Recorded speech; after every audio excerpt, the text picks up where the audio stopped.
آباد میں حضرت سائنس علی سرکار کا 122واں سالانہ عرس جمعرات کے روز دعائیہ تقریب کے ساتھ اختتام پذیر ہو گیا۔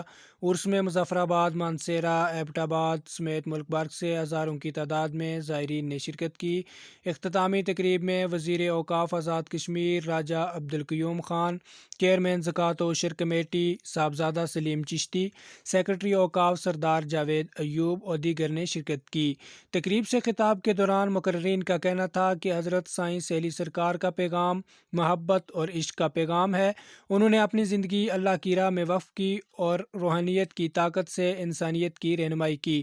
تقریب کے اختتام پر علامہ حمید الدین برکتی نے ملک کی سلامتی، ترقی، خوشحالی اور مقبوضہ کشمیر کی آزادی کے لیے خصوصی دعا کروائی۔ رسالت کا ذریعہ اللہ پاک کی خدمت میں پیش کریں گے۔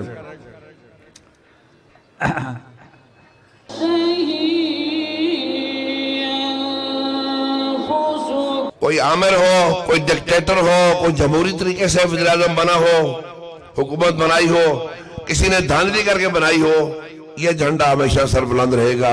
یہاں لنگر چلتا رہے گا، یہاں لوگ آتے رہیں گے اور رائے ہدایت پاتے رہیں گے۔ سب کی فلاح و بہبود کے لیے دعا کریں، کل انسانیت کے لیے دعا کریں، کیونکہ یہاں سے درس جو ملتا ہے انسانیت کا اور فلاح انسانیت کا، خدمت انسانیت کا، وہ بلا رنگ، نسل، ذات اور مذہب ہے۔ شہر مظفر آباد کے جمیع علماء کرام، مشائخ و عظام